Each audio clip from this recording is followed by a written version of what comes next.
22-year-old male presents with a slowly growing, painful palpable mass in the forearm. I am showing you axial T1, sagittal T1, and axial stir magnetic resonance images of the forearm. Please describe the findings. The T1 magnetic resonance images demonstrate a heterogeneous, poorly demarcated mass within the forearm musculature, containing interspersed lobules of intermediate signal and prominent high signal fat.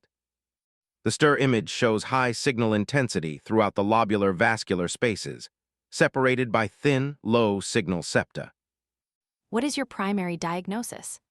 The findings of a muscle-infiltrating mass composed of hyperintense T2 vascular channels and interdigitated adipose tissue on T1 are characteristic of an intramuscular hemangioma.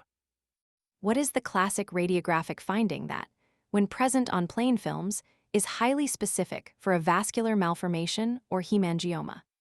The presence of phlebolyths, which are calcified thrombi within slow-flow venous lakes, is highly specific. On radiographs, they appear as round, calcified focal opacities, often showing a lucent center. What are the three hallmark magnetic resonance imaging components that make hemangiomas highly characteristic and recognizable? The three components are multiple hyperintense T2 blood-filled vascular spaces, interdigitated high-signal T1 adipose tissue between the vascular lobules, and linear signal voids representing high-flow feeding or draining vessels. Why can the presence of abundant fatty tissue on T1 weighted images lead to diagnostic confusion with lipomatous tumors? The fatty component is identical to normal fat and suppresses on fat saturation. However, liposarcomas contain thick septations or nodular-enhancing non-fatty tissue, whereas hemangiomas are distinguished by the characteristic fluid like T2 signal of their vascular lakes.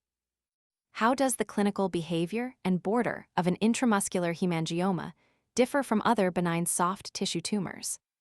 Intramuscular hemangiomas have poorly defined, infiltrative borders that dissect between muscle fibers.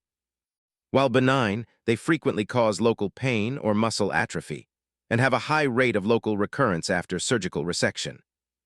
What is the role of catheter angiography and preoperative embolization in the management of large hemangiomas? Angiography defines the vascular supply and flow characteristics of the lesion. Preoperative embolization is used to devascularize the mass, thereby reducing blood loss and improving surgical visualization during resection. Finally, what are your clinical management recommendations? Asymptomatic lesions can be observed.